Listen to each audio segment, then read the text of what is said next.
पार्वणर छिटारे प्रकम्पित हेउछि मां भद्रकाली पीठ। अमावास्या तिथि ठारू मां भद्रकाली को सप्तमातृका बेशरे पूजार्चना करा जाउथिबा बेले मां को द्वितीय दिवस रे महाकाली बेशरे पूजार्चना करा जायछि। मांकर एही बेश दर्शन कले समस्त पाप नाश होइथाय बोली विश्वास रहिछि।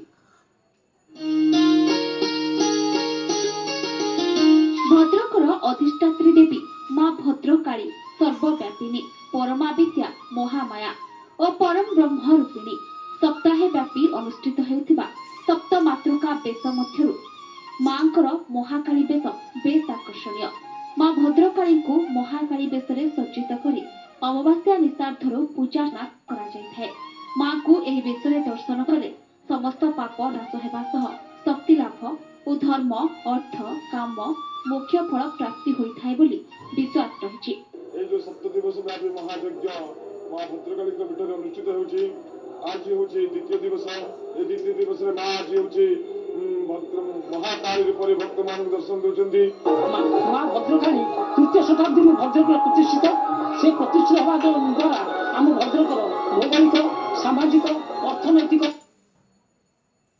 परिवर्तन करछि। आम सुख शांति आशीर्वाद रखु। महाकाली रूपधारिणी मां भद्रकाली को दर्शन करबा पाई भद्रक सहर रे जिला तथा राज्यर विभिन्न प्रांतरु हजार हजार संख्यार श्रद्धालु गहली लगी रही।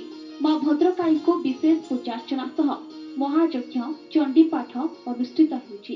मां काली को दर्शन करी सब पुण्य मिली थाए, सब पापरु मुक्ति मिली थाए, रोग वैराग दूर होई थाए, आ सब मानसिक जहा थाए सेटा पूर्ण आज दिन दर्शन कले पूर्ण होई थाए। बहुत भल लागला। मु फर्स्ट टाइम पुरी रु आसी फर्स्ट टाइम हम दर्शन कलु भद्रकाली को। आ भद्रकाली को ए बेश आबे बहुत पुण्य लाभ करिवु जोटा कि